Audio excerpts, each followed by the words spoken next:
What's up, MoonCutter fans?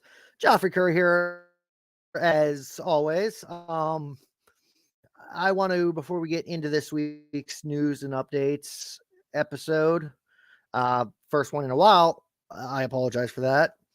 Give a reason why. For the past 2 months, I had been working 610s at a power plant down in Moundsville and had not had time to pay attention to sports or any of that stuff. And as the last episode I'd done had announced that Dante was going to take over as the host, well, unfortunately, at the same time, he had a lot of personal stuff come up and is still in the middle of dealing with that. So for the time being, I'm going to step back in and, well, to get the ball rolling again and get you guys a good episode and a lot of back and forth to get updates on the world of sports and whatnot, I had to call in an old friend. Welcome back for the night, our good buddy, Adam. How's it going, what's buddy? Up, guys? Oh, we're doing just trying to stay out of trouble and keep my mind unoccupied. Yeah, it's about the best we can all do, right? Right. I guess we'll probably jump right. Is this something new? Is this something new? Like, I'm not used to being a guest, Geoff, obviously. Like, it tells me I'm in the show, and then it says uploading recordings. Please stay in the studio until your recordings are done uploading. Oh yeah, it's a new feature that they're offering where I guess I'm now able to record this to let you save it as well to distribute on your stuff if you wanted to after we're done recording. Why wouldn't I just share it from your YouTube or? I don't know. I guess anyway, it's a matter if some guests are weird like that and want it their own stream. Okay, I just wasn't you. I'm like, what the hell is this? It just threw me off. Anyway, I'm really good at getting people sidetracked. So yeah, let's get down to business because apparently you had 2 months off, so that would put us at week 8 was your last football maybe. And come to think of it, it might have been just me and you, huh? Yeah, something like that.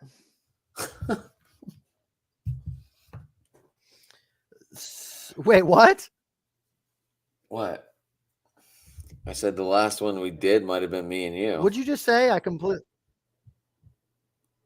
You weren't even fucking paying attention. Thanks, me and you, and then I think I had. Sorry, I was. Something was blowing me up on my phone. Our manager at the pizza shop was blowing my phone up, so I was trying to figure out what the hell he wanted to make sure I didn't forget something. Anyways, I know we did an episode week 5. I think I did, or week 8 with you. I think I did like week 10 or 11 with Dante when he was supposed to be taking over before everything went to hell in a handbasket with him. We're not going to go too much into detail on that because it's his business. Yeah, I don't really want to know it either. Hopefully things get hopefully things get put together for him here and he's able to take over the show, but in the meantime, I guess I'm back on host duty. So yeah, I'm looking at a triple dose the next 2 days. On here with you tonight with MoonCutters. We are finally getting episode 6 of Supernatural covered on Wayward Guns tomorrow. That got put on hold for 2 weeks because Kate just did a winter moved into her own place. Good for her. Get back that ball rolling again. And then I have a new project that we're going to give a shot with Eric tomorrow night after that's over. So let's give a brief rundown of NFL standings from each division. Did you get his login to Twitch yet? I have not. I'm going to get that tomorrow before we get going. But AFC South. You might want to get that tonight so you can try and get your comments all linked together. Just saying. Good point. I'll probably get on with him after he gets home from work then. AFC South, which looks like the weakest division in the AFC. Got the Texans at 1-11-1. Colts at 4-8-1. Jaguars at 5-8-0, and the only team with a winning record there, the Titans at 7-6. In the North, you got the Steelers and Browns both tied at 5-8. The Browns have the tiebreaker though, so the Browns are in third seed, and then the Bengals Ravens tied at 9-4. The Ravens have the tiebreaker there, so Ravens are first seed there. In the West, you got the 3-10 Broncos, 5-8 Raiders. Tell me how the Ravens are any good. They've won some lucky, crappy games. I could not tell you that to save my life, because those of you that have been paying attention to me or that know my opinion know that I don't think Lamar Jackson's a good quarterback. I think he's a better running back. Well, Lamar Jackson's hurt. Yeah, it's what, Ty Huntley now? We're down to Anthony Brown because Huntley got hurt on Sunday. Oh, goddamn. So the Ravens are down they to still beat the Steelers because of Mitch Trubisky throwing 3 fucking interceptions, 2 in the red zone. That's not good. I mean, Pittsburgh right now is a hot mess. Anyway, yeah. Pittsburgh is a hot mess. And if I'm not mistaken, Kenny Pickett's going to be missing a couple weeks now. I didn't even look today. Hold on.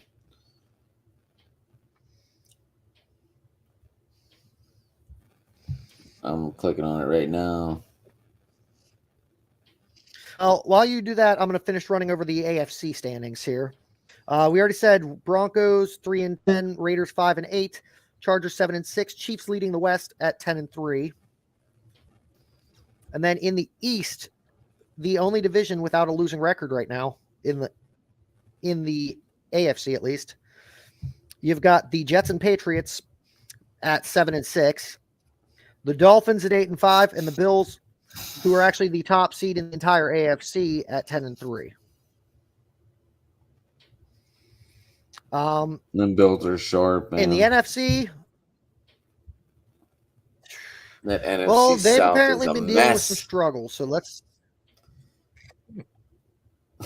yes, NFC South. There's not a team in this entire division that has a winning record right now. Like, we might see a playoff team this year at a division with a losing record. The Lions. And if that happens, the Lions would be tied for first if they were in the NFC South. Yes. And all I'm going to say is if an NFC South team makes the playoffs with a losing record, I think, just to be a smartass, I'm going to put $10 on them to win the Super Bowl. Well, but I mean, you got one of them has to make the playoffs. One of them has to make the playoffs. Yes, Geoff. Yeah, I'm saying whichever team makes the playoffs, if they do it with a losing record, I'm putting $10 on them to win the Super Bowl. Because can you imagine how much of a payout that would be? And they're going to have a home. And they're going to have a home game because they're the higher seed because they finished in the division. Yes, it's insane. But Saints at 4-9, Falcons and Panthers both at 5-8, and the Buccaneers, at the top of the trash heap with 6-7. In the North, you got 3-10 Bears, 5-8 Packers, 6-7 Lions, 10-3 Vikings. In the NFC West, let's just start by saying, oh, how the mighty have fallen. After winning the Super Bowl last year, the Rams are in the bottom of the barrel here at 4-9, tied with the Cardinals. Well, you got the Seahawks at 7-6. Trade away all your first-round picks, and then you lose your quarterback and your best wide receiver. You're not on a good track. Yes, but I will say, they did bring in somebody serviceable to fill in until Stafford comes back with Baker Mayfield, and I will say he looked damn good in his game with them. Look at you drinking the Fago Makes you wonder Red. how much. Yeah, it's called I'm broke. There's nothing wrong with Fago Red Pop, dude. Is that Red Pop or root beer? It's the best thing you can. Red Pop. the best but one I they mean, it's the have. best thing you can get, right? It's the best thing you can get now that Cherokee Red's off the market. That was the best. But going up the rest of the card with the NFC West, you got the Seahawks at 7-6. And honestly, my personal pick for the NFC Super Bowl team, the San Francisco 49ers at 9-4. Yeah, me too. I think they're going to have a lot of. Why am I saying San Francisco? Why am I saying San Francisco? There have been 2 personnel moves this year on that team that took them from, I didn't even think they were going to make the playoffs, to, okay, they're going to make the playoffs, but I don't think they're going to go that far, to, okay, they're going to the Super Bowl. And that was Trey Lance going down and Jimmy Garoppolo taking over as quarterback is what made me change my mind to they're making the playoffs. And then making the trade to bring in Christian McCaffrey is what makes me think they're making the Super Bowl. Apparently, you missed something. Jimmy Garoppolo is done for a while. Shit, what happened? Tore his ankle. He's supposedly out for a while. That's why we got BCP. Oh shit! That's why I was saying that earlier. I thought you knew that Brock Purdy was the quarterback now. I did not realize that. Brings a little bit more life into this team. Unfortunately, a little more mobile, has a better arm. And well, Debo that changes my opinion. And Debo got hurt Sunday. Well, then that puts them back into their making the playoffs, but I don't think they're going far territory. So I think they're going to be just fine. Moving on to the NFC East, which, given the information you just filled me in, contains my new pick to make the Super Bowl. And once again, this division does not have a losing record. You got the Giants and Commanders both tied at 7-5-1. The Eagles leading the pack at 12-1. And since the 49ers are ruled out, my new pick to make it to the Super Bowl for the NFC, the Dallas Cowboys at 10-3. If I had to go out of the AFC, you're leaving the Eagles out of this? Yes, I don't think the Eagles. I think the Eagles are going to make the playoffs, but I don't. They're going to the Super Bowl. Eagles are the first team to clinch a playoff spot. I'm fully aware of that. But how many freaking times have you seen the regular season juggernaut not make it out of the first round? There's a lot of weapons on this team. A lot of weapons. Lots of weapons. A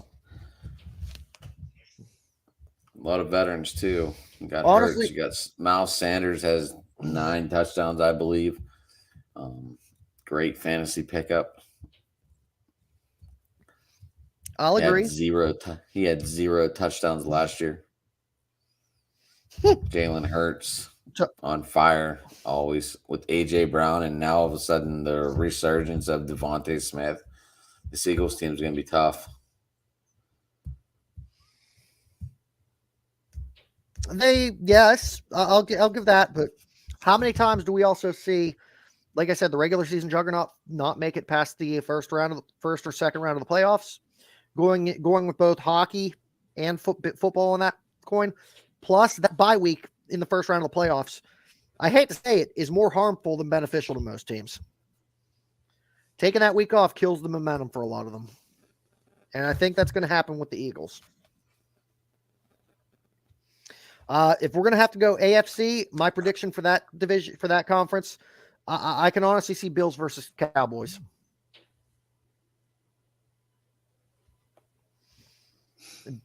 Do you have a different pick for the AFC? These Bills are rolling. I mean, don't get me wrong. Right now, it does look like everything's got to go through Buffalo, and that weather condition is going to be horrible always, especially in late January. Unless things change, I mean, we still have a bunch of games to go where the leader could change. I mean, barring any injuries, it does look like Buffalo is going to be taking that East. But I mean, I'm never going to leave out Patty Mahomes. I'm just not. Now that they discovered Jerick McKinnon can catch the damn ball and he's starting to run a little better, Andy Reid's starting to figure him out a little bit as we're going on here. He's had a couple good last couple games. Not to mention the rookie rise up with Isaiah Pacheco. I like Pacheco, yes, number 10. Filling in for the Tyreek Hill jersey number.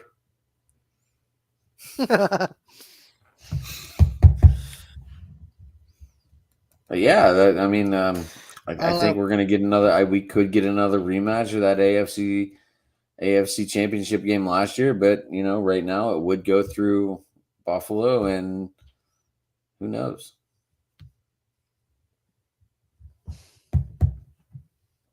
What Sports Center updates you get?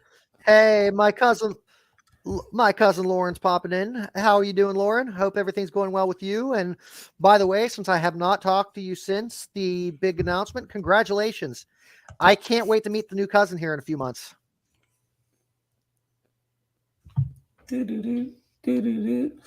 That's weird. Like that comment didn't even show up. Like I had to click on comments. It didn't have the little bubble. Probably because you're on a different person's account. Yeah, normally though it still comes up as a bubble, like comments are made. Either that or I hit it before you saw it. Maybe. I don't know. But otherwise, any big updates you have on like any other football news besides the one team that I actually can speak on, or? Yeah, speak on it. The Michael White quarterback situation. Michael White looks like he's going to play this week in Detroit. I hope so, because honestly, after his performance last week, getting knocked out of the game with injuries twice and still coming back in to the point where he finished the game and then got in an ambulance, dude has won the team. Like, I can't think that there's a single person last year too, though. True. And then he got hurt, missed time, and that's what gave Zach Wilson back the ball. I don't think that man's touching the ball again this year unless Mike White really, really gets hurt, because apparently this guy's a warrior. Oh, yeah. Maybe bone sticking out will take him off the field. I'm not sure. I don't know, man. All I know is this Game Pass Sunday, every time you think, well, he's out for the rest of the game, shit, it's Flacco to finish the game. This happened twice. White gets nailed, goes to the locker room, gets evaluated, and then takes the field back. Right. Twice. Right, it's good. Twice. Good. The offensive line, I will say, the only reason the Jets could have, and honestly, with the Mike White's resiliency, should have won that game in Buffalo if it weren't for two factors. The offensive line needs to get their shit together because they were not meshing. And I'm going to say this one, it's going to be hard to say or hard for Jets fans to hear, but Braxton Berrios needs to be fucking benched. They lined him up everywhere. As I was listening to many games, they lined him up in the backfield a lot. They, he doesn't look big enough to be a running back. Receiver. He's not like Debo or anyone else you'd see back there, but he might be the best weapon they have. And maybe putting Berrios in the back, they're figuring is going to open up Elijah Moore a little bit more because he's come alive the little bits in the last couple games as well. I don't know. All I know is Braxton Berrios dropping shore passes to the end zone the past 2 weeks against not only the Bills this past Sunday, but the Vikings last week are the only reason the Jets are in last place in the division instead of first place. Like, honestly, at this point, bench his ass and let Mims play. Until he learns how to not drop a fucking football. And this is coming from a diehard Jets fan. But moving on, why don't we start going through our Week 15 predictions? We're up to 4 viewers right now, by the way. So those of you watching, say hey, we'll give you a shout out in the comments. Or say hey in the comments, we'll give you a shout out. Moving on to 49ers versus Seahawks. That's a Thursday night game. I'm taking the Niners. Well, I would have taken the Niners had you not informed me about the Jimmy G and Debo injuries. Brock Purdy, BCP as I call him now, has came in and finished the game, and he's right now he hasn't lost yet, and he just beat Tom Brady and the Bucs defense. Yeah, but I'm pretty sure anybody's beating Tom Brady this year. Like I said, that whole division has a losing record. I'm just saying, Brock Purdy looks good. We'll have to wait and see on that card. But for now, given all of the injuries that you mentioned, I would have taken the Niners, but now I think I'm taking the Seahawks because you're really Geno taking Smith the Seahawks over that Niners. Over that Niners defense, it's allowed 17 points in the second half alone in the last 8 games.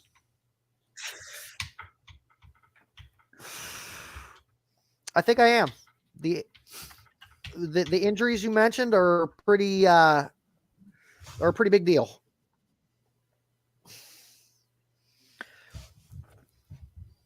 So Colts versus Vikings. I think we're both on the same page here.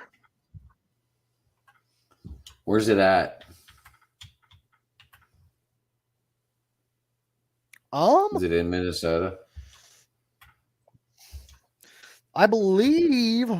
Let me double check this.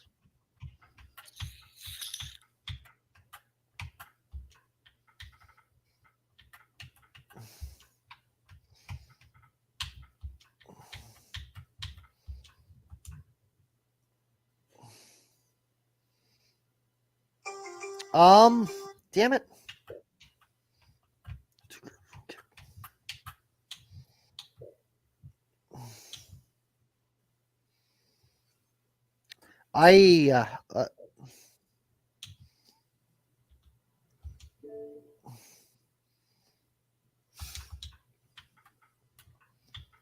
Where's the Thursday night game being held? In San Fran or in Seattle?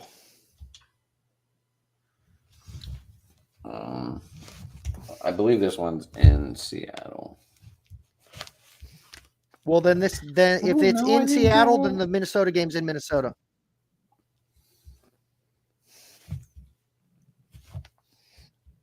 Okay, yeah, it's at Seattle. So the Colts Vikings game is going to be in Minneapolis.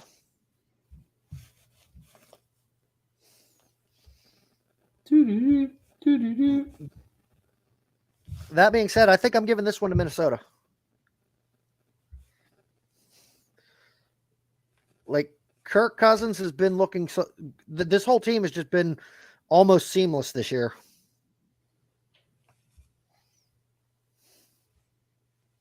What's your take?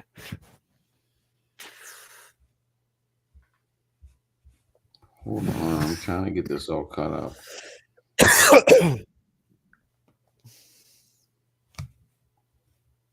Well, the NFL fucking shit puts me on week 15, but then it blows me on 14. There we go.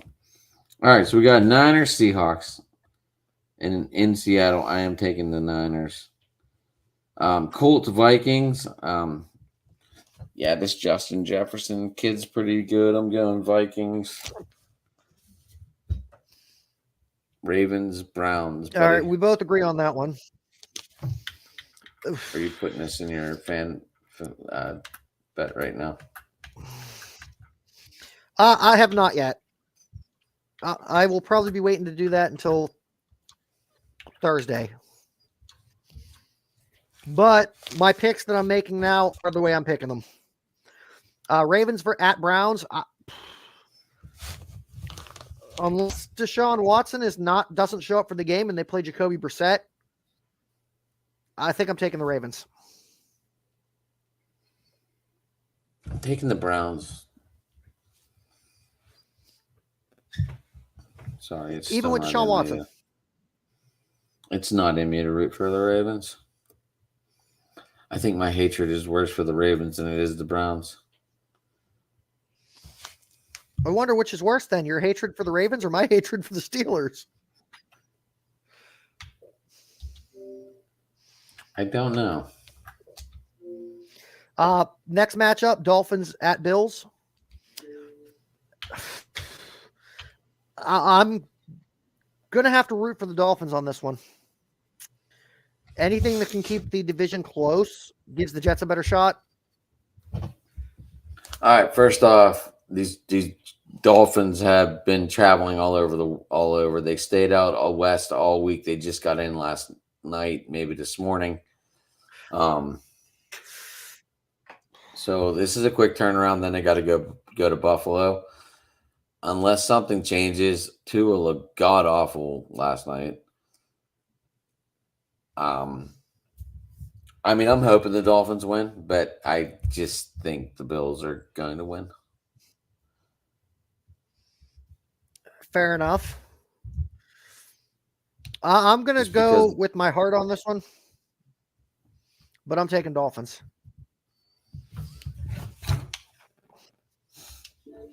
Got it. And I think that's for the same reason you said on the Dolphins or on the Ravens, Browns. Eagles, right. Bears. I think that even though they're the road team, I'm giving this one to the Eagles. Okay, that was the Saturday games. Now we went in the Sunday. What game you on? I'm on NFL.com. Oh, they have it lined up differently. Sorry. I didn't even realize that these first three games were on Saturday. Yeah, we have Saturday games. That's why Dave's ready to kill us. When did this start? It always starts the week before my Christmas. Apparently, I just don't pay attention. But oh yeah, the boss of the pizza shop is ready to kill both Adam and I because there's football on Saturday, and we both need Saturday night off. And he's going to want to kill us even more because we also need Sunday night off because we have the first two home games. The first two home games for the Beaver County Indians this weekend. But we're on Sunday, so Eagles Bears is the first one I'm getting. 1 o'clock games. Eric's home. Send him a link. Oh yeah. See if he can join in. We'll get the trio back together. Yeah. See if he even sees it to jump in. I just told him to jump in. Oh, fair enough. But what are you thinking? Eagles for sure? Yeah. Oh, yeah. Okay. Now, barring the one that I need to pray. I mean, Lions versus Jets. I think it's going to be a shootout. This is my shootout of the week. This is my over for sure.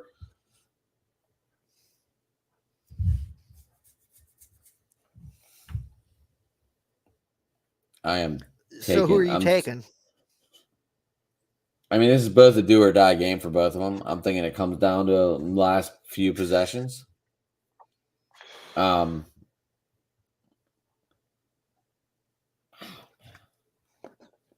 like these Lions are playing for a playoff spot. I haven't heard that name in a long time.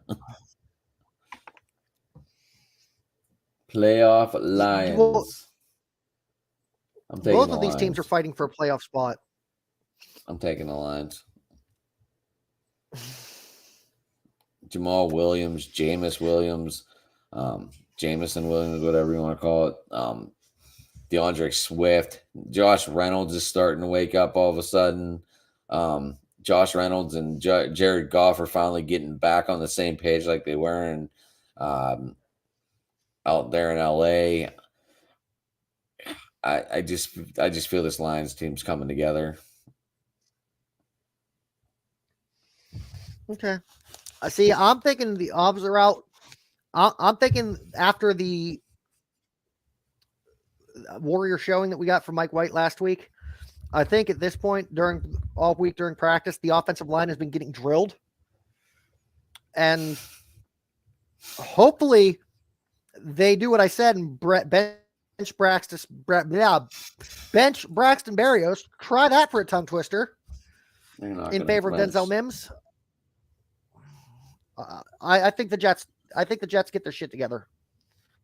Because, I mean, for the first time in a decade, we have a decent team. Right.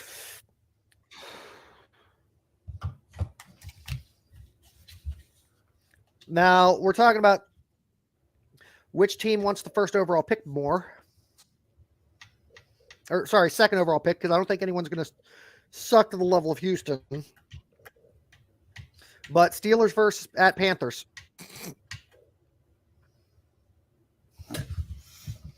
I'm hoping Steelers, but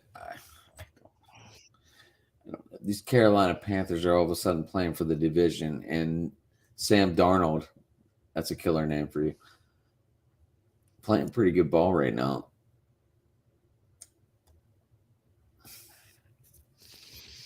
I wish we would have kept him. I hate to say it. I wish we would have kept him over drafting Zach, but is what it is. I'm taking the Panthers. I knew you were. I'm not even doing it because I hate Pittsburgh. I'm doing it because I'm taking the Panthers because knowing the fact that Pickett's injured and not likely to play, and I don't think Trubisky's much better than anything. Carolina's my pick. What? I think Carolina's going to win too. I don't know. I don't know what these Steelers are playing for or why they're even playing. All right. Colts or Chiefs at Texans. It's really a dilemma. No. For my sake, I'm just hoping Patty Mahomes lasts till the fourth quarter and they let him stay in the game.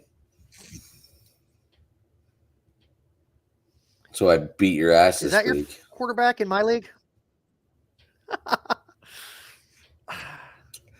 All right. Falcons at Saints. This could be another barn burner. Eric, text you back yet? I got to look at the standings again. No, the Falcons and Saints are tied at the bottom. I don't know. Oh, are they? Well, then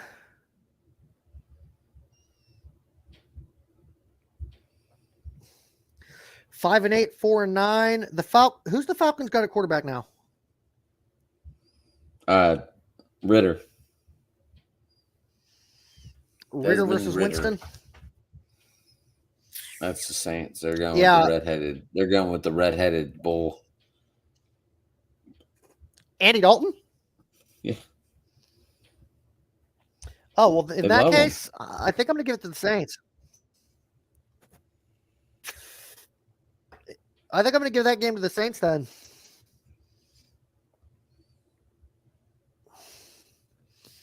The game that I'm most curious to watch this weekend, Cowboys versus Jags. I'm giving the money to the Cowboys. Yeah, I was going to say, who else you going with? I mean, Trevor Lawrence has been freaking coming alive in the past couple weeks. Evan Ingram has had a resurgence. The last couple weeks. No, I'm not checking to see if he's available.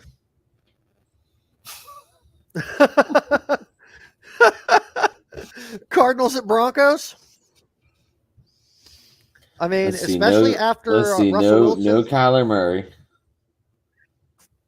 And no Russell Wilson. No Russell Wilson. Running on backups. This game is a fucking toss-up.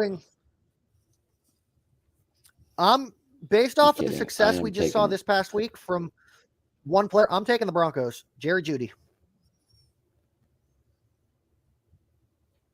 Where's it at? Where's it at? I was just on there. It's at Mile High.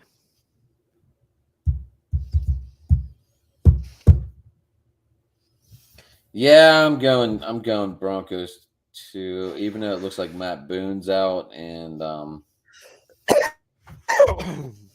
Mike Boone, sorry, not Matt Boone, sorry. Looks like he went to the IR.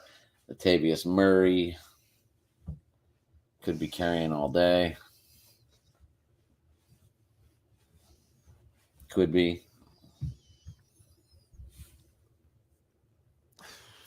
It's weird to hear his name said with the team other than the Saints too. And the Broncos and the Ravens. And the Raiders. Patriots at Raiders. I'm taking the Raiders. I think I am too. Even though this is, as we saw earlier in the year with the Niners playing the Dolphins, teacher always beats the people. So I don't know. I think I might go New England. Josh McDaniels against Belichick. I don't know the record on that one. Well, I don't think there is a record on that one because wasn't McDaniels just with the Patriots last year before getting the head coaching job in Vegas this year? Doesn't mean he didn't coach against him before. I'm looking at it this way. Mac Jones coming off of an injury. And Josh Jacobs has been a big momentum piece all year. If they put their game plan together properly and focus it around Jacobs, I think the Raiders can pull this one off.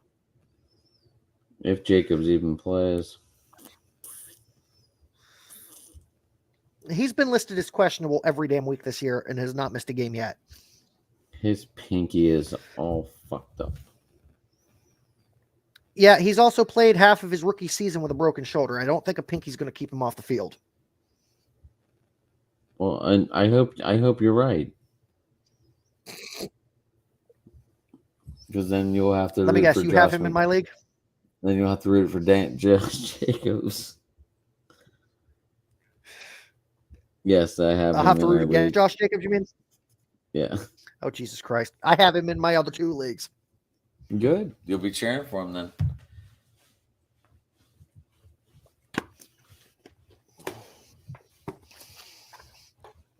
No, I just need to Pat Mahomes gets hit by a truck earlier on game day. So yeah, we're both taking the Raiders.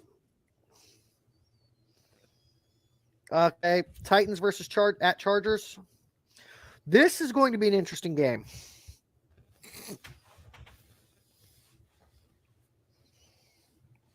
What were the standings for Tennessee again?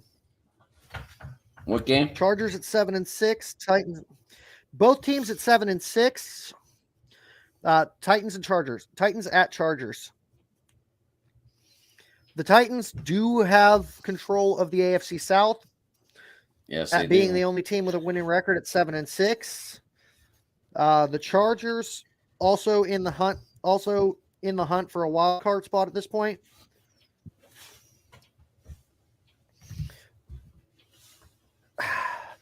However, I'm going to say the Chargers because of the Austin Eckler factor. I'm going to go with the Keenan Allen factor. So you're saying the Titans? No, I'm going Chargers. Oh, geez. Yeah. What am I thinking? Jesus Christ. Yeah. All right. Both say Chargers. Yes, I do. All right. Bengals versus Buccaneers. Whew. I'm going Bengals. As am I.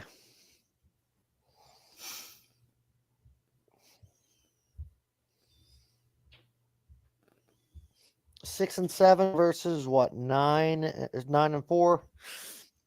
Sorry, Pretty I've been lopsided. trying. I cannot find any stats on this, so I don't know if What, the Bengals these Bucks? two have ever coached against each other, McDaniels and Belichick. Sorry, that's what I was looking up. That's why I'm looking down at my phone. You mean? Oh, you're caught up on the Raiders Patriots game. Oh no, I was just looking up stats to see if Belichick ever coached against McDaniels. Because remember, McDaniels did coach in Denver.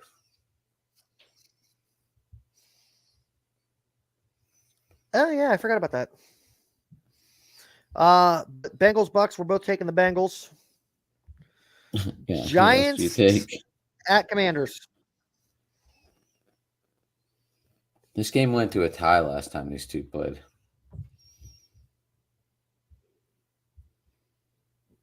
The Patriot. You mean Belichick versus McDaniel? Yeah. No, the Giants and Redskins. Oh.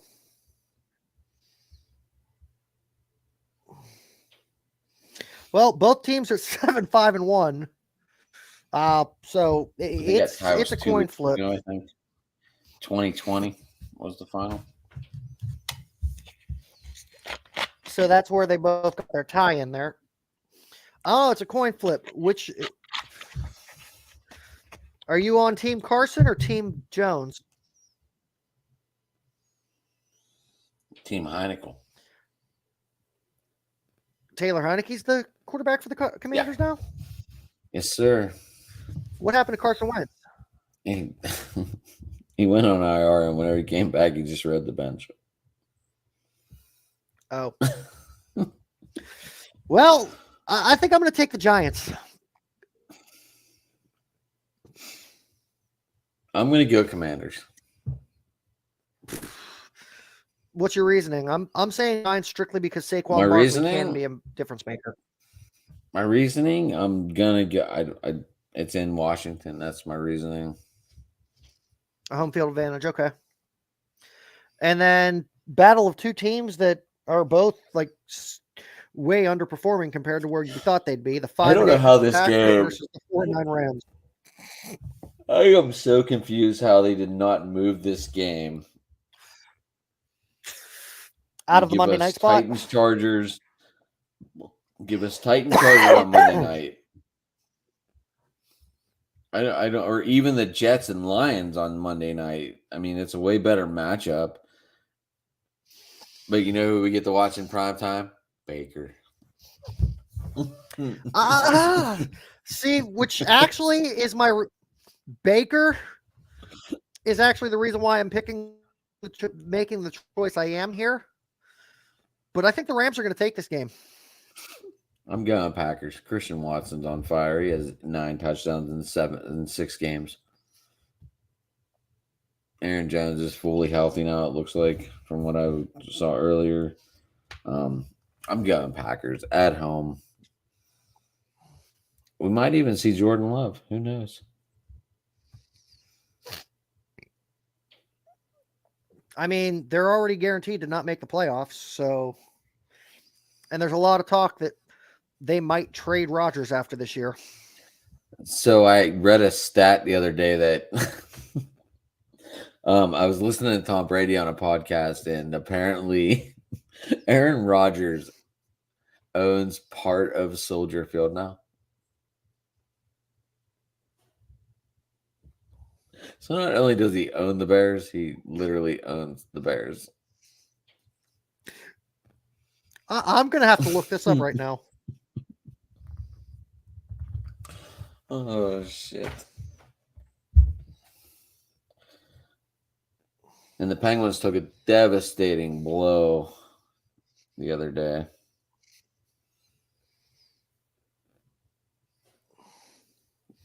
Did you see that? Jeff Petry's out for a while. No, I haven't. Got his glove caught between the glass and the panel where the glass gets held in. His glove got caught there, and then he got checked and kind of rip away and just like shattered his wrist.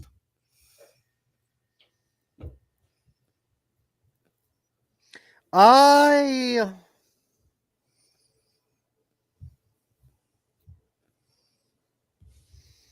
don't see anything about him being a part owner of Soldier Field, though I think it's hilarious that he calls Soldier Field his second home.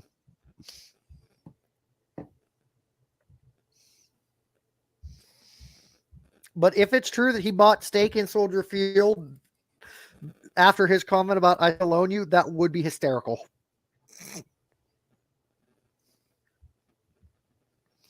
All right, moving on to the next part of this, since that wraps up our football talk.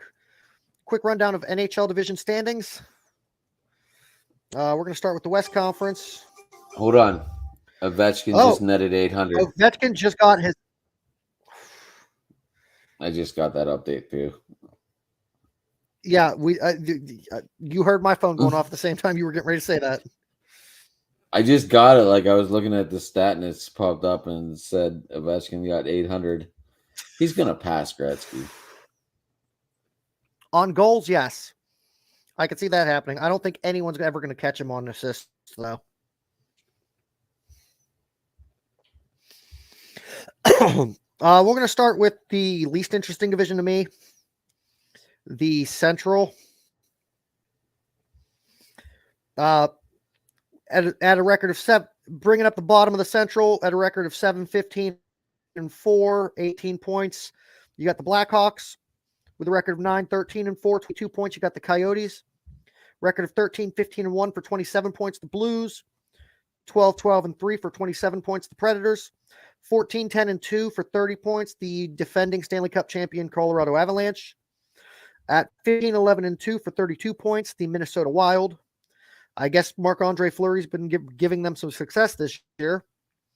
At 18-9-1 for 37 points, you got the Winnipeg Jets. And leading the Central with 17-8-5 for 39 points, the Dallas Stars. The Pacific at a record of 7-20-3 for 17 points, the Anaheim Ducks. At 9-16-5 for 23 points, the San Jose Sharks. At 12-13-3 for 27 points, the Vancouver Canucks. 13-11-5 for 31 points, the Calgary Flames. 17-13-0 for 34 points, the Edmonton Oilers. I almost said Houston. Marc-Andre Fleury's 10-7-1, 895 save percentage, and 305 goals against. So he's not actually doing too great. Huh. The Oilers are definitely suffering from the loss of Evander Kane, I'd say. At 15-12-5 for 35 points, the LA Kings. 16-9-3 for 35 points. You got the Seattle Kraken, which is a big turnaround from last year. And leading that division, unfortunately, with a record of 21-9-1 for 43 points. The team that I honestly, at this point, hate worse than the Washington Capitals in the NHL, the Vegas Golden Knights. Jack Eichel went on the IR again. Did he? Yeah. What happened to him now? Hold on. Let me get that update for you real quick. Hold on. Let me get into my fantasy hockey team. Because I know that one affects you big time. I got Vincent Trebek and Jordan Pageau. They're good. JG Pageau and Vinny Trocheck. Okay. I mean, Pageau's good, and Trocheck he's back to day now. Even though... Oh, okay. And then over in the Atlantic Division on the week to week.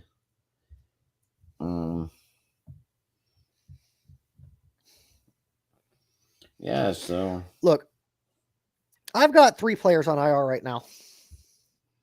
I got 4. At least I think it's only 3.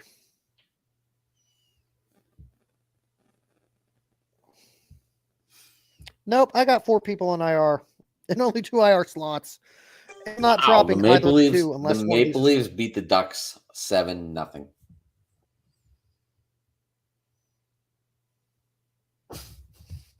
Damn, the Ducks must suck. Well, read off those stats. Where they at? Oh shit, I might be getting one of my players back off of IR soon. Yeah, Tom Wilson is now traveling with the team. I just learned one of my guys went on season ending. Oh fuck. Yeah, I need to check the other 3. But all right, over in the Atlantic, you got the Ottawa Senators at 12-14, 2 for 26 points. The Buffalo Sabres at 13-14 and 2 for 28 points. The Montreal Canadiens at 14-12 and 2 for 30 points. The Florida Panthers at 14-12 and 4 for 32 points. The Detroit Red Wings at 13-9 and 6 for 32 points. The Tampa Lightning at 18-19 1 for 37. Hornet guy on Detroit, Geoff. That Hornet guy on Detroit. Philippe Bronick, what about him? He was one of my last picks. He's up over 200 points already in fantasy. Nice. Said the Tampa Lightning 18-9 and 1 for 37 points. Since you just mentioned them, the Toronto Maple Leafs at 19-5 and 6 for 44 points. And leading the conference, you got the Boston Bruins at 23-4 and 1, giving you good? I'm sorry. Hold on, Geoff. He's at 204. Is that good for defense? Oh, for a defenseman? Yeah. Hold on one second. So I'll give you something to compare it to. Philip Hornet. Cale Makar, who is ranked You got to remember, Josh Manson's out too right now for that Colorado Avalanche team. So Makar's picking up more minutes. Well, Makar is the 8th ranked defenseman in our league right now, and he's got 218.75. So if Ronick's where do I see where he ranks? I got the 12th best guy. Look, if you click on their the name and bring up their profile, it'll say position rank. I got 12. That's how many points they have for the season. So Philippe Ronick has is. Who's the number 1 defenseman? I'm looking. Well, Luke Shen is the number 2 defenseman. Is that one of your guys? Yeah.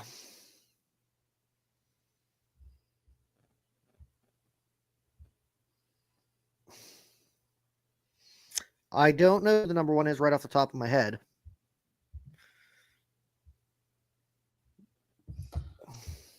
I can tell you it's not Mackenzie Wigger. Why? What's he doing? 150 points. Awful. Oh, so you might have saved my ass by taking him. Mm-hmm. Yeah, like, I don't understand. Like, people dropped all these, like, decent defensemen. It makes no sense.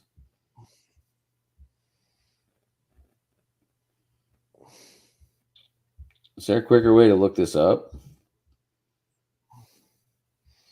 I really don't know.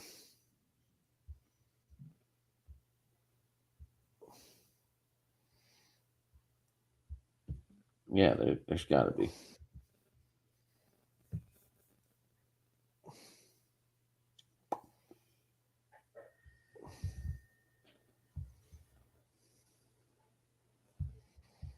I'm just looking at the people that are active tonight. Found him. Buffalo defenseman Rasmus Dahlin is the top-ranked defenseman this year. And he has put up 276.75 points. Yeah, is he a free agent? No, he is on pothead perfection. We got one more division to go through the stats on. Did you see the difference, though? Did you see the difference? Like, it goes Dahlin, McDavid, 276, 264. Then the closest guy is Morrissey at 235. So there's a 30-point gap between first, second, and third. Between second and third. That's sorry, we're getting well off topic, but it's fantasy. yeah. All right, but over into the Metropolitan Division, you've got the Blue Jackets at 10-16-2 for 22 points. Flyers 9-13-7 for 25 points. The Capitals at 14-12-4 for 32 points. The Rangers at 15-10-5 for 35 points. The Islanders at 17-12-1 for 35 points. The Penguins at 17-8-4 for 38 points. The Hurricanes at 16-6-6 for 38 points. And the New Jersey Devils leading that division at 21-6-2 for 44 points. The Penguins have been stats leaders. The Penguins have they been were on a 6-game winning streak after losing 7 straight. The Penguins have been on fire. I think they're 11-2 in their last 13. Something like that. Yeah, they've been kicking ass. I know they just went on they're on currently a 6-game winning streak. Hopefully they can keep it up, especially since I'm going to the game on January 10th.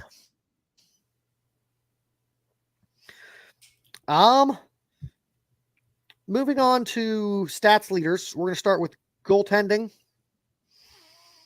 The top 5 wins tied for 4th place. You got Martin Jones and Tristan Jarry with 13 wins apiece. Tied for 2nd, you got Connor Hellebuck and Igor Shesterkin for the Jets and Rangers, respectively, at 14 wins. And Boston goalie Linus Ullmark at 16. For save percentage, in 5th place, you got New York Islanders netminder Ilya Sorokin at 9.25. Which, don't you have him? No, I have. You have Shesterkin. Elvis and Jesse. Oh, in 4th place, a name that somebody that's back in relevancy, I guess, for goaltending. Toronto goaltender Matt Murray at .926. 3rd place, you got Connor Hellebuck for Winnipeg at 930. Ilya Samsonov of Toronto at 933, and leading that stat, Linus Ullmark of Boston with 941. Goals against average, top 5 there. You got Ilya Sorokin of the Islanders at a 236 in 5th place. 4th place, Connor Hellebuck of the Jets at 233. 3rd place, you've got Peter Kochikov of the Hurricanes. It's funny. You just 8.221. You just mentioned Matt Murray, but he's not in the top 5 of goals against. Ilya Sorokin is the other goalie. Or Samsonov. Yeah. In 2nd place, you got Ilya Samsonov of Toronto at a .187. Yeah, that is kind of funny. And in 1st place, you got Linus Ullmark of the Bruins at .178 or 1.78. Sorry. I'll be curious to see this. I'll be curious to see the Winter Classic game this year. It's always better when the Penguins are playing. It's what, Pittsburgh versus Boston again? Yep. Wasn't Pittsburgh Boston the first Winter Classic? No, Buffalo, Pittsburgh. I went to overtime and it was snowing in Buffalo. And Crosby scored the game winner against Ryan Miller. Oh, okay. We're going to move on to. And if you remember that jersey, leaders, I guess. Them jerseys were made extra the baby heavy. blues. The baby blues. I still have thick. my Malkin in the closet. I still got my Crosby in the closet. Plus minus, you got in 5th place with a +18, Joe Pavelski. Tied for 3rd place with 19 points, you've got Thomas Tatar and Ryan Graves of the New Jersey Devils. At a +20, you've got, what the hell is this guy's first name? And am I even going to be able to pronounce his last name? Another Devil. So 3 of the top. You got Jonas Siegenthaler. Yeah, I think you actually got a name right for once. At 20 points. I'm not good with last names, but I got these complicated ones. And leading the plus minus category for the Bruins, you got Hampus Lindholm. Goals leaders. It's funny, you got 2 of these from Edmonton. In 5th place, you got 19 goals for Leon Draisaitl. In 4th place, you got 20 goals for Bo Horvat. 21 goals for the 3rd place, Tage Thompson of the Sabres. 23 points for Justin Robertson of the Dallas Is that weird Stars. saying a Sabres name in the top 5? Yes. And in 1st place with 25 goals, you got Connor McDavid of the Edmonton Oilers. And I'm just realizing here, no wonder why I've been dominating our fantasy league this year. I've got 2 of the top 5 goal scorers. You got Horvat. Points. Robertson. Which, funny story about Robertson? I have the other guy there, Jamie Bean, whatever. When I drafted Robertson, it was actually while I was still going through the cheat sheet that I got up from Left Wing Lock to put the names in the queue. I was trying to put him in the queue to draft later, not draft him when I did. Well, right now he's making you look like a genius. Right? And overall points leaders. In 5th place, Tampa Bay, Nikita Kucherov with 39 points.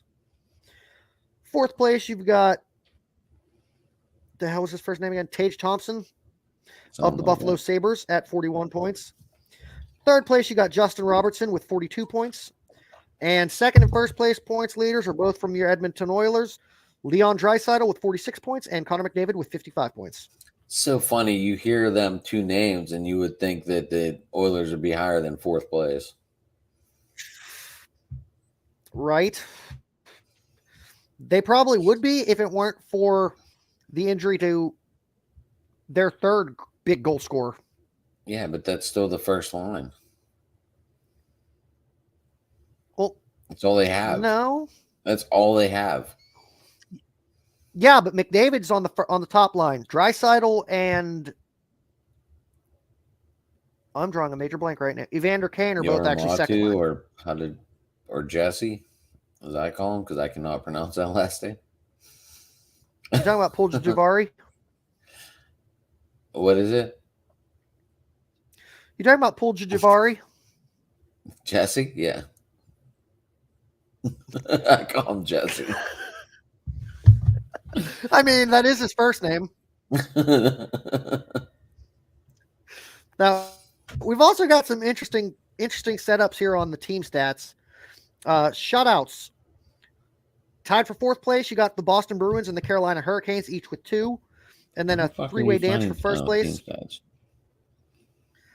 with the Detroit Red Wings, New York Islanders, and Winnipeg Jets, all tied with 3 shutouts. Team save percent. You got a tie at .919 between the Toronto Maple Leafs and the Pittsburgh Penguins. A .922 for the New York Islanders. .923 for the Winnipeg Jets. And a .928 for the Boston Bruins. Goals against per game. Overall, you got 5th place with 2.67 for the Carolina Hurricanes. 2.56 for the Winnipeg Jets. 2.39 for the New Jersey Devils, 2.38 for the Toronto Maple Leafs, and 2.11 for the Boston Bruins. Leaders for penalty minutes. This is going to be funny. With 331 penalty minutes for the season, Ottawa Senators. 344 points. Penalty minutes to the Montreal Canadiens. 348 penalty minutes to the Philadelphia Flyers. 358 penalty minutes to the Minnesota Wild. 360 penalty minutes for the Anaheim Ducks. I think a lot of that's out of frustration. I mean, obviously, I just said they lost 7-6-7-0. Yeah, I'd say so. But I mean, when do you not care anymore? I feel so bad for those guys. They have some decent upcoming players too. What's the hell is his name? At one point, I would have known this name off by heart. I don't know. If you want to look it up, go ahead. But hold on. On the opposite side of, we're talking about the undisciplined teams. Now let's talk about the disciplined ones with best power play percent. We got Zegras and Terry. Zegras? Yeah, I can see him coming up and doing something for them. But 27.7% play percent, you got the Tampa Bay Lightning. 28%, you got the Buffalo Sabres. 28.2%, you got the Boston Bruins. At 29%, you got the Colorado Avalanche. And at 30.2%, you got the Edmonton Oilers, which I got to say, that's probably because of throwing Draisaitl and McDavid on the same line for the top power play unit. And goals per game. At 3.56, you got the Seattle Kraken. 3.62, the Dallas Stars. 3.68, the New Jersey Devils. 3.86 for the Buffalo Sabres, and 3.89 for the Boston Bruins. Like, it's still fairly early in the season, but you got to think those 5 teams leading there are all probably playoff bound at this juncture. Yeah, I was just looking. The Penguins are in the top 10 for that matter, if anyone cares, at 3.48. Goals per game. Yeah, 1, 2, 3, 4, 5, 6, 7. Penguins are 8th place for goals per game at 3.48. 3.48. Where are they for power play percent by chance? Oh yeah, Pittsburgh's power play is atrocious. I think Seattle is the most surprising team right now. Given how bad they were last year, yes, I will agree with you on that one 100%. I will give Pittsburgh credit. We're at 20.4% on the power play. Yeah, that's pretty bad. But I will say Pittsburgh does make up for it by being one of the more disciplined teams in the league. They are the ranked 20 or 1, 2, 3, 4. They have the fifth least penalty minutes against them in the league at 224. Let's look here for goaltending leaders. Goals against per game, 1, 2, 3, 4, 5, 6. They're ranked number 12 for goals against per game at a 2.90. We already said they're got the 4th best save percentage at 0.919. And where are they for shutouts? Have they gotten any this year? They have one shutout. Yes. They have one shutout all season. And if I'm not mistaken, I believe that was a Casey DeSmith game.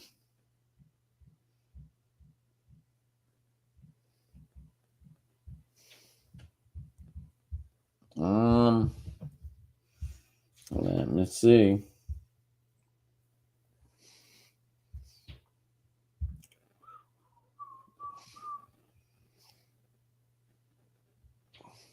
Dun, dun, dun. I'm looking here because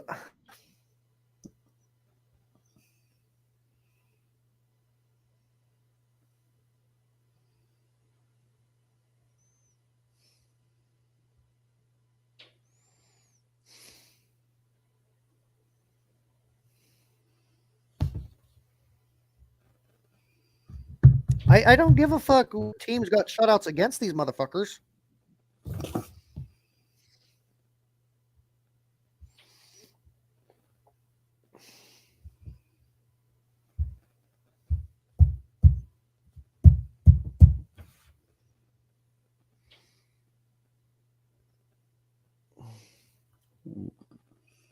It was Jarry against Winnipeg. I'm wrong. It was Jarry against Winnipeg. I just found that. Yeah, I just saw that right when you said it. But I don't know. The Penguins have definitely been coming alive over the last, you said 12 games. What do you think realistically their chances are of making a run this year? I think they're going to push for a Chris Letang Cup raising at the end of the season after having another stroke, and he's back on the ice playing full speed. He was back 5 days later after having a stroke again. Was it 5 days later? I thought it was 12. Well, 5 games later. Oh, that makes more sense. Because I know they were making a big deal over him being back after having a stroke like 12 days later. And the fact that it's like even after having a stroke, it's like he's not missed a freaking step. It's hard to watch. Like one wrong hit right now on him, and I feel like it could be disastrous.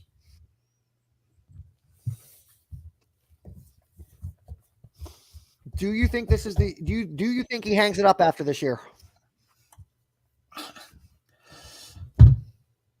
I don't want him to, but as a fan, I don't want him to. But as a person, I think he should. I thought he should have hung it up right then and there and put family and kids. I mean, he's got 2 young kids still. I feel he should have just cleaned it up and 3 Stanley Cups. I'm gonna say that's pretty Hall of Fame. Hell yeah, I think he's already clinched his ticket to the Hall. Like, what else do you have to prove? Everyone knows you had 2 strokes and, like I said, 3 Stanley Cups. One of the best offensive defensemen in the game. I don't know. I just don't. I see him in Toronto one day making a speech. Here's hoping.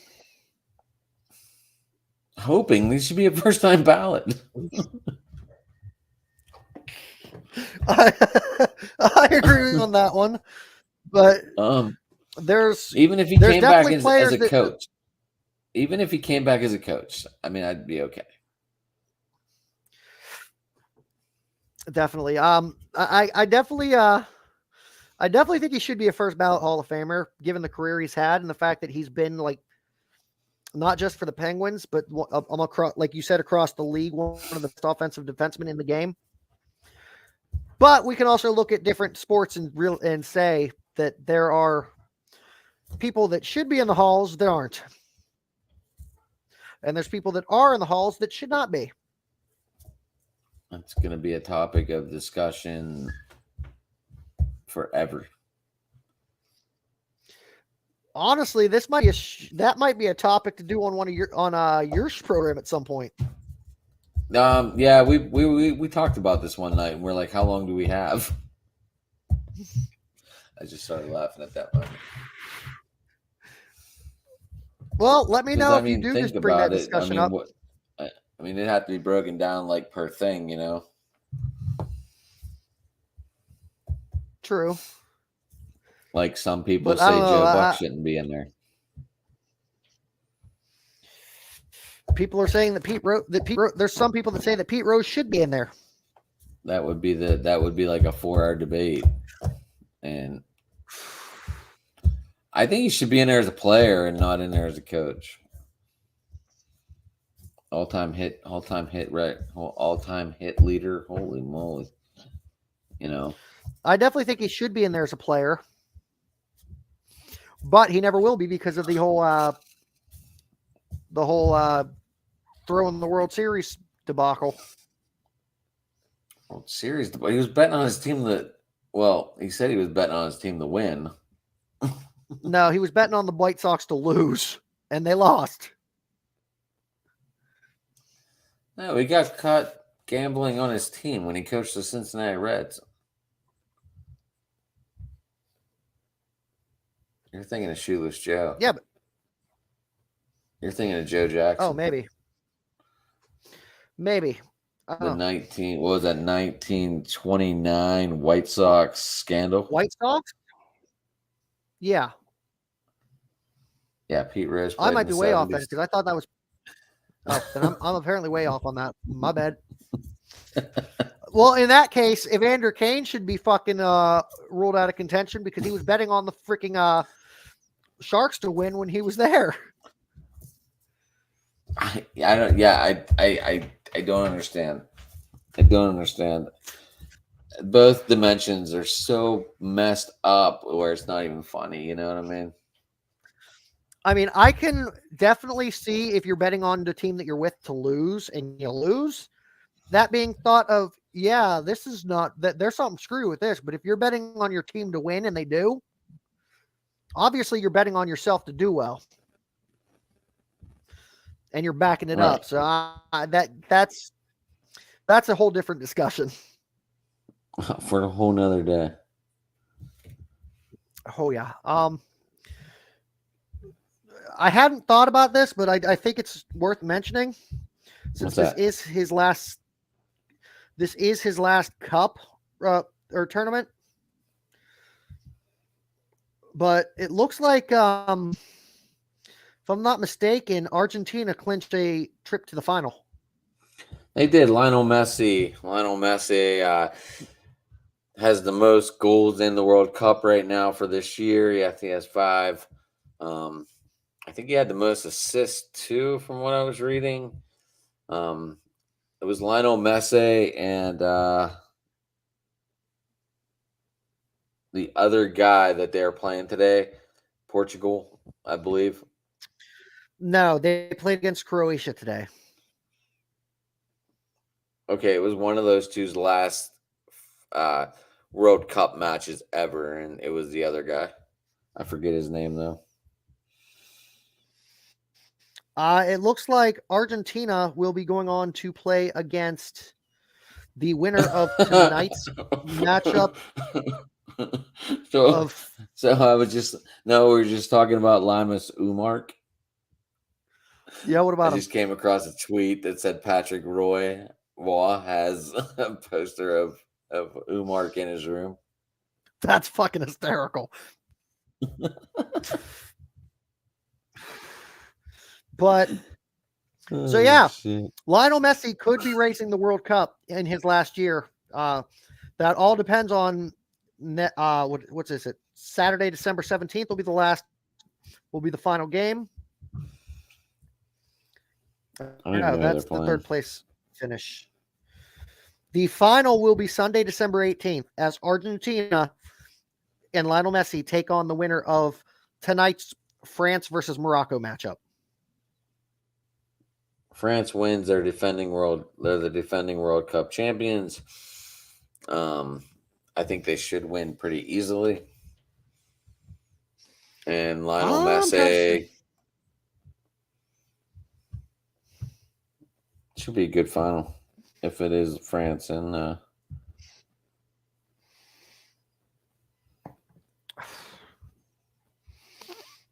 I'm saying it. I've been saying it. I've always been a fan of Argentina national, whether they've had Messi or not. And I will be so happy if Argentina gets a World Cup.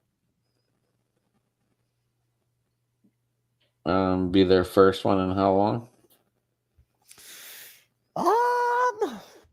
Let me find that out.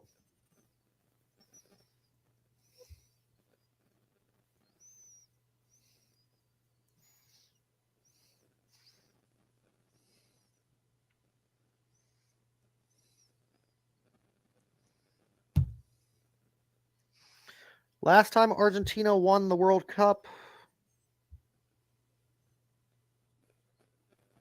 was 1986. I was going to say it had to be in the 80s. I was just about to say, is that with Pele?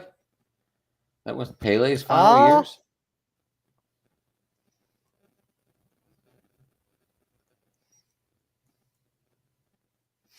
'86 Argentina World Cup squad. Sergio at forward. Sergio Almiron at forward. Sergio Batista at midfield. Hold on, let me bring this whole thing up.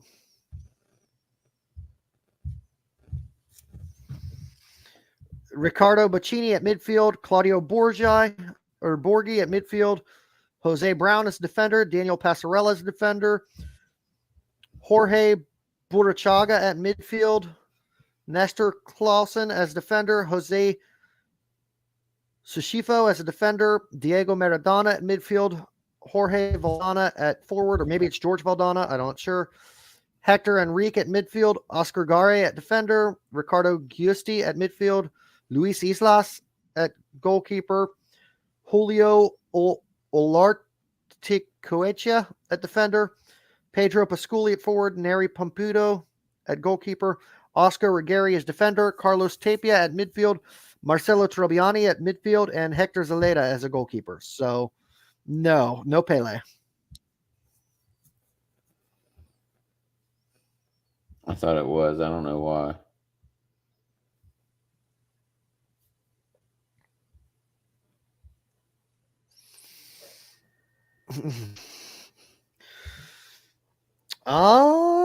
It looks like he was that was 86, and the last year I'm seeing for Pele in the World Cup was 1970.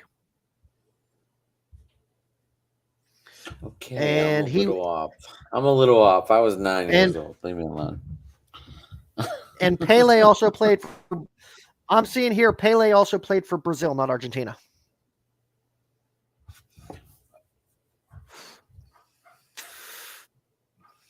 Yeah, just put a gun in me now then. For not knowing that. I mean, I'm not the biggest soccer fan in the world either, so. Number 10, Pele, fucking Brazil, yellow jersey. Holy cow. Well, I'm sorry. Let me apologize to the people watching. Sorry. As I take I'll say this much, Adam. After that one, you might be wanting to say you're glad that Eric didn't join us, because you know him and his soccer, he would have been yelling at you big time for that one. That's fine. I needed good yelling by Eric. But yeah, I think that covers pretty much everything going on with sports right now. There's no Olympics to worry about. Yeah, I'm not even getting into free agency. NASCAR's not in season because Carlos Correa just signed with the Giants for 13 years for $350 million. See, that's the type of shit that pisses me off about the sport of baseball. Love it. And this is why there's never going to be a ridiculous salary cap. These ridiculous salaries that they're signing. There's never going to be a salary cap. Which I am a big proponent of. I think baseball needs to get a salary cap and salary floor. That would make it more entertaining, because every team would have because every game you wouldn't be able to say, hey, it's the Pirates and the Yankees. Well, this is going to be a blowout. No.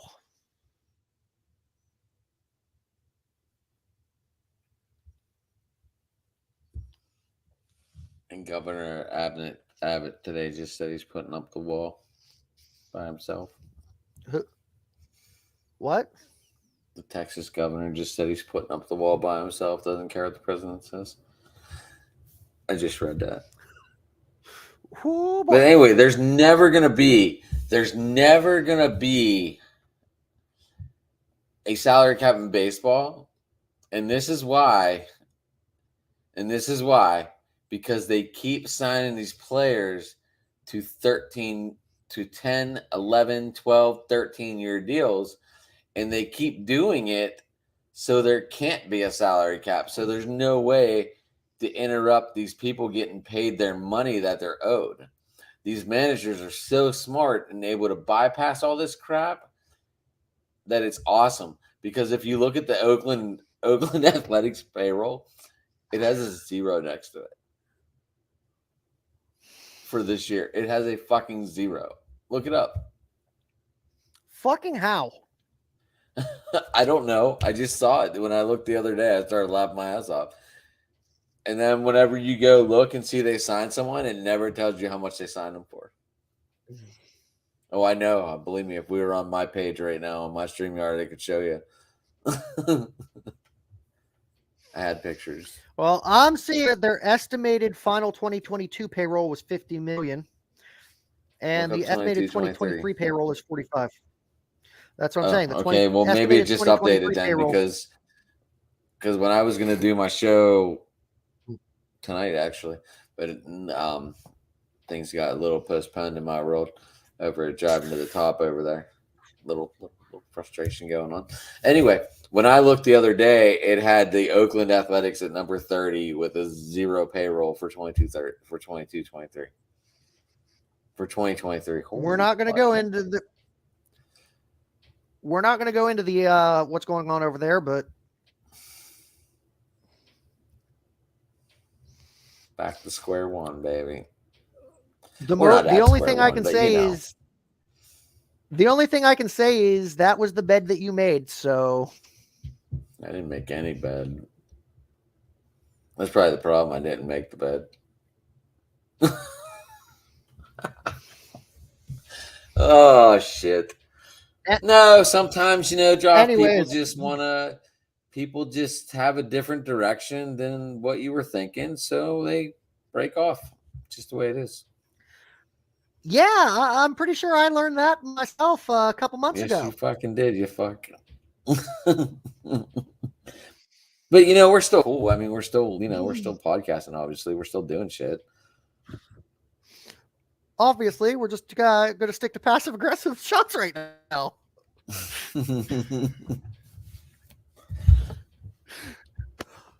I don't know, but it is what it anyways. is. I mean, like we're still gonna podcast. We're still gonna talk. It's not like the world ended. It's just you got to find someone to fill in those shoes.